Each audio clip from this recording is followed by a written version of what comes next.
ఎంపీగా ఉన్న సమయంలో తెలంగాణ హక్కుల కోసం పార్లమెంట్లో వందల సార్లు మాట్లాడానని బీఆర్ఎస్ కరీంనగర్ ఎంపీ అభ్యర్థి వినోద్ కుమార్ అన్నారు.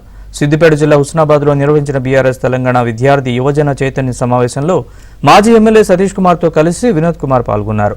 అసెంబ్లీ ఎన్నికలకు ముందు కాంగ్రెస్ పార్టీ ఇచ్చిన హామీలను నెరవేర్చలేదని వీడియో క్లిప్పింగ్స్ చూపించారు. తాము పదవుల కోసం తెలంగాణ ఉద్యమం చేయలేదని, తెలంగాణ బిడ్డల బంగారు భవిష్యత్తు కోసమే కొట్లాడామని వినోద్ కుమార్ తెలిపారు.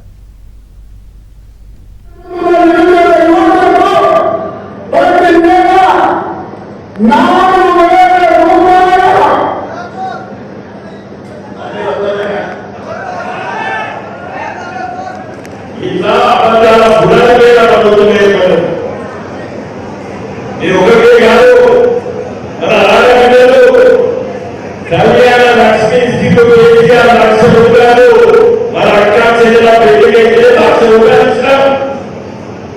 ఏం చెప్పిండు చెప్పిండు